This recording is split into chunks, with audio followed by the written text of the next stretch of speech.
There is a particular kind of quiet that settles inside a person who has been hurt one too many times.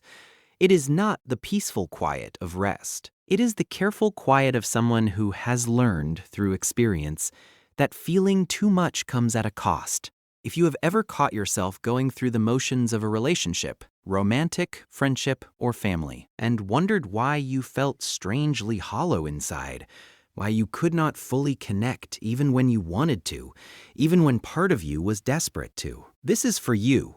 What you may be experiencing is not coldness. It is not indifference. It is something far more human than that. It is emotional detachment, and it did not appear out of nowhere. It was built quietly and carefully by a version of you that was simply trying to survive.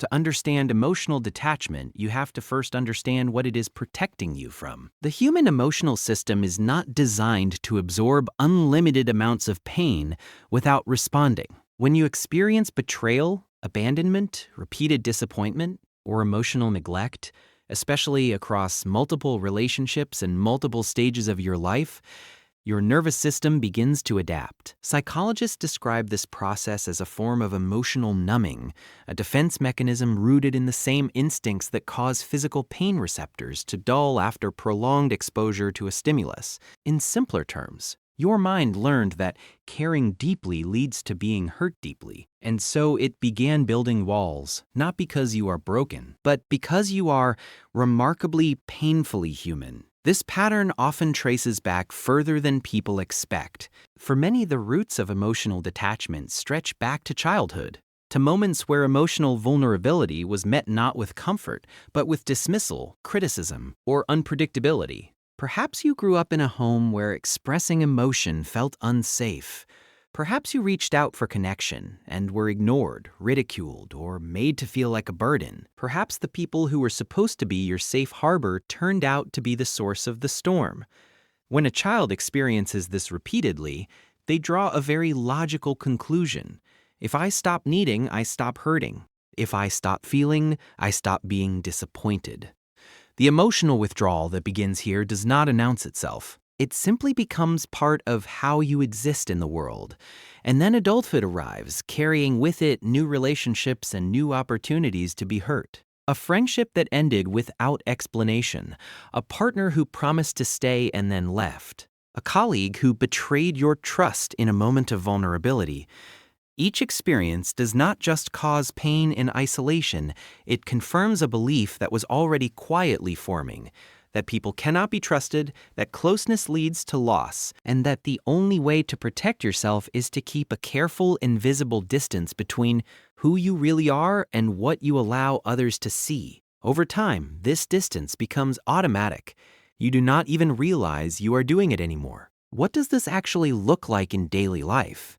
It looks like being the person everyone describes as hard to read. It looks like deflecting emotional conversations with humor or with logic, steering every deep discussion back to something safer, something that does not require you to be fully seen.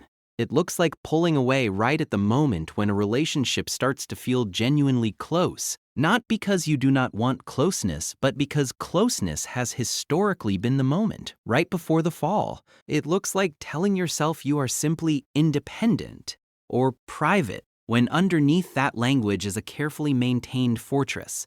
Emotional detachment can also manifest physically, a reluctance to make eye contact during serious conversations, a tightness in the chest when someone expresses love or need, a strange dissociation when intimacy becomes too real, too close, too much. One of the most misunderstood aspects of emotional detachment is that it often coexists with an intense, private emotional world. People who are emotionally detached on the surface are frequently among the most deeply feeling individuals you will ever encounter. They have not lost the capacity to feel. They have simply become experts at containing it. They feel everything, perhaps even more acutely than others, but they have learned to feel it alone, behind closed doors in the silence of 3 a.m., when no one is watching. This is one of the loneliest experiences a person can carry, because it creates a cycle that is almost impossible to escape on its own. You long for deep connection, but the very act of seeking it triggers the defenses that prevent it. You want to be known, but being known feels like handing someone a weapon. The impact of this pattern on relationships can be profound. Partners often describe feeling like they are on the outside of something, pressing their hands against glass and watching a version of you that will not quite let them in. Friendships plateau at a comfortable surface level and never seem to deepen no matter how much time passes. Family relationships remain politely transactional. And in the middle of all of this, you may find yourself feeling a strange, unnameable grief. Mourning connections you technically have but cannot fully access. The detachment that was meant to protect you from loss ends up creating a different, quieter kind of loss all on its own.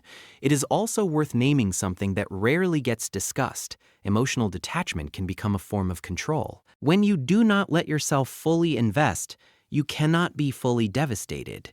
There is a certain power in that. A certain relief. If you never fully arrive in a relationship, you never have to grieve when it ends, because some part of you was always prepared, always half-packed, always ready to leave before you were left. This is not manipulation, it is self-preservation in its most exhausted form. It is what happens when a person has been ambushed by pain so many times that they decide, unconsciously, to always be the one holding the door. But here's what the psychology also tells us, and this is the part that matters most. Detachment is a learned response, which means it can be unlearned. Not all at once, not without difficulty, but it can shift. The nervous system, for all its protective instincts, is also deeply, stubbornly designed for connection. Research in attachment theory consistently shows that even individuals with the most avoidant patterns can form secure attachments when they encounter relationships that are consistent, patient, and emotionally safe over time. The walls do not have to be permanent. They were never meant to be. Healing from emotional detachment does not mean tearing the walls down overnight. It means beginning to examine them, to ask yourself honestly which beliefs about people and closeness are genuinely yours and which ones were handed to you by pain. It means practicing what therapists call titrated vulnerability, offering small, honest pieces of yourself in safe relationships and noticing that you survive it. It means learning to sit with the discomfort of being known rather than immediately retreating. It means grieving properly and without judgment the hurts that started all of this. Because underneath the detachment is almost always an unprocessed ache, a younger version of you who wanted so desperately to be loved well and was not, and who decided that wanting itself was the problem. You were not wrong to protect yourself. Every wall you built made sense in the context in which it was constructed, but you are not in that context anymore. And you deserve to find out what it feels like to truly arrive somewhere in a relationship, in a moment, in your own life, without one foot already pointed toward the exit. The detachment kept you safe when you needed it most, but safety was never the final destination. Connection is.